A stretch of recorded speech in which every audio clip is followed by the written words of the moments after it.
بسم اللہ الرحمن الرحیم۔ السلام علیکم۔ افغانستان کی صورتحال اس وقت بہت گھمبیر ہے۔ دنیا اور افغان عوام کی طالبان سے بہت سی امیدیں اور خدشات ہیں۔ مسٹری یہ ہے کہ یہ اونٹ کس کروٹ بیٹھے گا۔ کیا طالبان افغانستان کو صدیوں سے جاری خانہ جنگی اور سپر پاورز کی مداخلت کے چنگل سے نکال کر ترقی اور خوشحالی کے ٹریک پر ڈال پائیں گے؟ اہم بات یہ کہ اسی سچویشن سے نیکسٹ سپر پاور کی قسمت کا فیصلہ ہونا ہے۔ کیا چائنا نیکسٹ سپر پاور بنے گا یا امریکہ چائنا کو افغانستان کے سپر پاورز ٹریپ میں پھنسا کر اپنا ٹائٹل برقرار رکھ پائے گا؟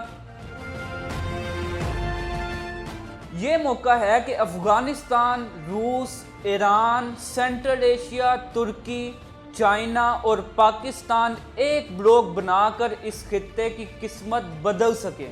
لیکن یہ سب اتنا آسان نہیں ہے۔ اس کی دو بڑی ریزنز ہیں۔ ایک، ان میں سے زیادہ تر کنٹریز کی امریکی امداد پر ڈیپینڈنس، اور دوسرا چائنا سے متعلق ریزرویشنز۔ اس وقت سچویشن یہ ہے کہ طالبان اکنامک کرائسس کے ساتھ ساتھ عالمی تنہائی کا شکار ہے۔ دنیا ان کی حکومت کو ریکوگنائز کرنے سے ہچکچا رہی ہے، اسی لیے طالبان نے چین کی طرف دوستی کا ہاتھ بڑھایا ہے، افغانستان میں انویسٹمنٹ کی دعوت دی ہے، روڈ اینڈ بیلٹ منصوبے اور سی پیک میں دلچسپی کا اظہار کیا ہے۔ چائنا کا جھکاؤ بھی طالبان کی طرف ہے۔ ابھی اس نے $31 ملین کی امداد دے کر دنیا کا ریئیکشن اور افغانوں کا رسپانس نوٹ کیا ہے۔ دوسری طرف امریکہ اپنے اتحادی عرب ملکوں کے ذریعے طالبان سے رابطے میں ہے۔ CIA چیف کی طالبان سے ملاقات نے بھی بہت سے امکانات اور خدشات پیدا کیے ہیں۔ افغانستان میں اسٹیک ہولڈرز اور طالبان کے لیے نرم گوشہ رکھنے والے کنٹریز کنفیوز ہیں۔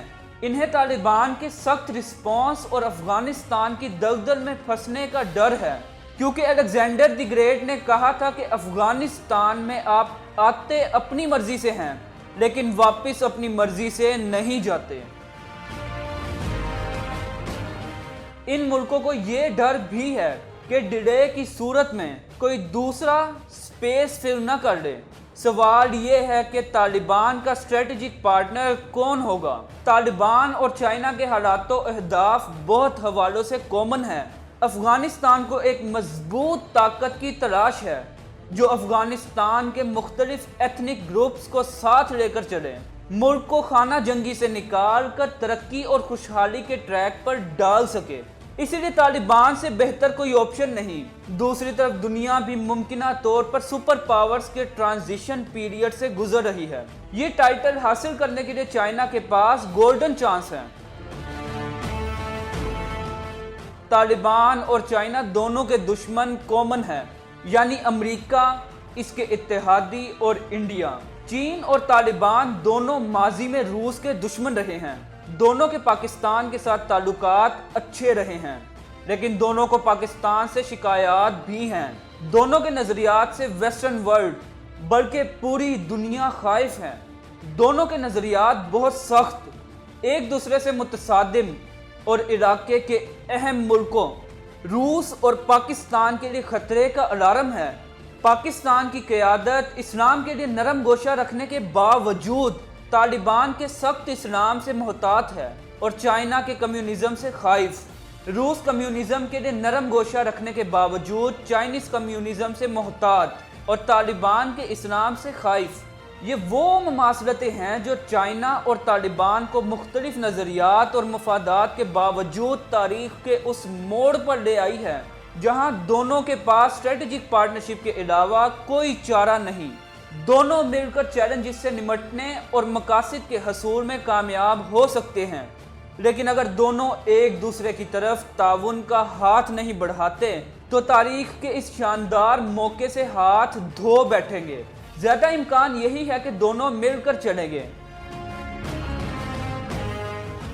چائنا کو اگر واقعی سپر پاور بننا ہے تو اسے سپر پاور بننے کے کرائیٹیریا پر پورا اترنا ہے۔ وہ کرائیٹیریا کیا ہے؟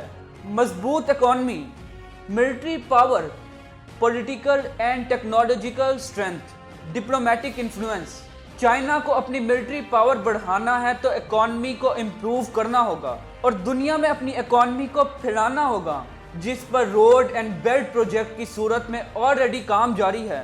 اب اسے اپنی ڈپلومیسی کو پروو کرنا ہے، جس کے لیے اسے اتحادیوں کا مضبوط بلاک بنانا ہے، دنیا کے لیے نظریاتی طور پر قابل قبول بننا اور غیر ضروری سوشل، پولیٹیکل اور آئیڈیولوجیکل کنفلکٹ سے بچنا ہوگا۔ اگر چائنا خطے میں پاکستان، افغانستان، ایران، روس اور ترکی کو اپنے اچھے الائز میں تبدیل کرنے میں کامیاب ہو جاتا ہے تو پھر سینٹرل ایشیا پر بھی اس کی ہیجمنی قائم ہو جائے گی، جو بعد میں آسانی سے آگے یورپ، مڈل ایسٹ اور افریقہ تک پہنچ جائے گی۔ لیکن اس کے لیے پہلے چائنا کو ان ملکوں، خاص طور پر افغانستان، روس اور پاکستان کے خدشات کو دور کرنا ہوگا۔ ان ملکوں کو خطرہ ہے کہ چائنا سپر پاور بن گیا تو ان کے سٹیکس ایون اٹانومی کمپرومائز ہوگی۔ یہاں تک کہا جاتا ہے کہ پاکستان اور افغانستان اس کے صوبوں کی حیثیت اختیار کر جائے گے۔ ہسٹری گواہ ہے کہ سپر پاور بن کر روس نے سینٹرل ایشیا اور امریکہ نے میکسیکو کے علاقوں پر قبضہ کیا۔ کینیڈا پر بھی امریکہ کا ہولڈ اتنا زیادہ ہے کہ انٹرنیشنل پولیٹکس میں اس کی اہمیت نہ ہونے کے برابر ہے۔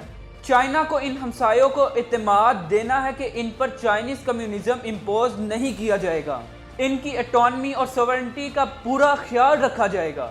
انہیں یقین دلانا ہے کہ ان ملکوں کے افغانستان اور سینٹرل ایشیا میں سٹیکس کا بھرپور خیال رکھا جائے گا، بلکہ چائنا روڈ اینڈ بیلٹ کے ذریعے ان ملکوں کی ترقی میں اہم رول پلے کرے گا۔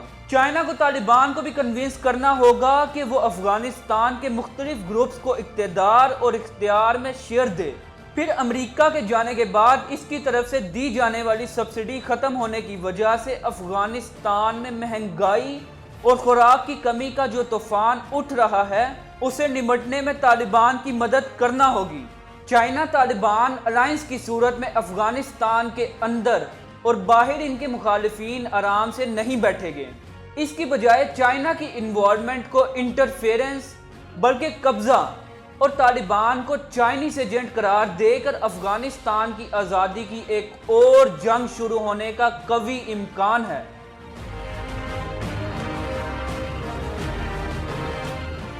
چائنا کو پاکستان، روس، ایران اور سینٹرل ایشیا کے کنٹریز کو ملا کر اس مزاحمت کو ناکام بنانا ہے، لیکن خود کو اس لڑائی کا حصہ بننے سے بچانا ہے، ورنہ اس کا حشر بھی روس اور امریکہ سے مختلف نہ ہوگا۔ اگر چائنا اس سچویشن کو ہینڈل کر جاتا ہے تو اس کا سپر پاور بننے کا خواب جلد پورا ہونے کا امکان بڑھ جائے گا، لیکن امریکہ کو پوری طرح احساس ہے، اس لیے چائنیز رائز کو روکنے کے لیے نئے اتحاد اور بلاکس پر بھرپور توجہ دے رہا ہے۔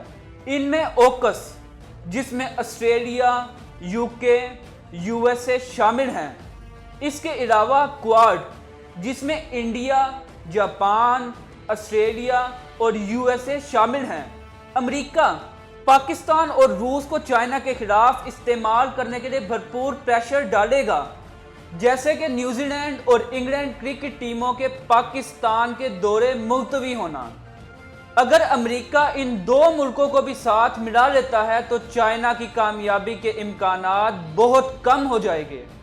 طالبان کے امریکہ اور چائنا دونوں کے ساتھ معاملات طے نہ ہونے کی پوسیبلٹی کو فرض کیا جائے تو دونوں کو نظر انداز کر کے طالبان پاکستان، ایران اور روس کے ساتھ ورکنگ ریلیشن شپ ڈیولپ کر کے آگے بڑھ سکتے ہیں، لیکن افغانستان کو شدید اکنامک کرائسس کا سامنا ہے، جس میں مہنگائی کا طوفان اور قحط جیسی صورتحال کا سامنا کرنا پڑ سکتا ہے، اور یہ تین ملک جو خود معاشی مشکلات کا شکار ہیں، افغانستان کو اس مسئلے سے نکالنے میں کوئی بڑا رول پلے نہیں کر پائے گے۔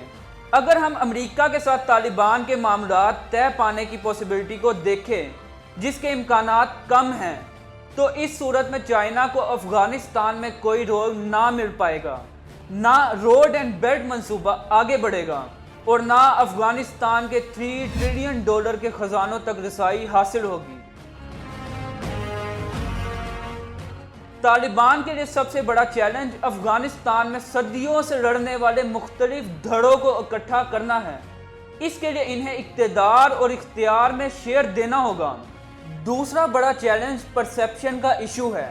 بہت زیادہ پروپیگنڈا کیا گیا ہے کہ طالبان بہت سخت موقف رکھنے والے اور ہیومن رائٹس کی دھجیاں اڑانے والا گروپ ہے۔ انہیں اس پرسیپشن کو بدلنا ہے، کیونکہ موجودہ پرسیپشن کے ساتھ وہ اپنی عالمی تنہائی ختم نہیں کر پائے گے۔ انہوں نے پچھلے دور حکومت کے مقابلے میں اپنے آپ کو بہت تبدیل کیا ہے، لیکن مزید بدلنا ہوگا۔ لیکن ایسا کرتے ہوئے انہیں ہسٹری کے اس سبق کو بھی ذہن میں رکھنا ہوگا کہ انقلاب کو سب سے زیادہ خطرہ انقلابیوں سے ہوتا ہے۔ کیا خواتین سے متعلق پالیسی میں تبدیلی، ایغور مسلمز پر مظالم ڈھانے والے چائنا کے ساتھ اسٹریٹجک پارٹنرشپ پر طالبان خود تقسیم ہو کر لڑ تو نہیں پڑے گے؟ یہ وہ خدشات ہیں جن سے طالبان کو نمٹنا ہے۔ ان ساری پوسیبلٹی کو سامنے رکھتے ہوئے ہسٹری کی رائے ہے کہ چائنا طالبان اتحاد کے علاوہ کسی دوسری آپشن کا امکان فی الحال بہت کم ہے۔ آپ کومنٹس باکس میں اپنی رائے ضرور دیں۔ طالبان پر ہیومن رائٹس کے حوالے سے بہت تنقید کی جاتی ہے۔ اس تنقید کی آڑ میں اسلامی اقدار پر بھی انگلیاں اٹھائی جاتی ہیں، جن میں خواتین کی ورکنگ اور حجاب سر فہرست ہیں۔ حجاب پروٹیکشن ہے یا عذاب؟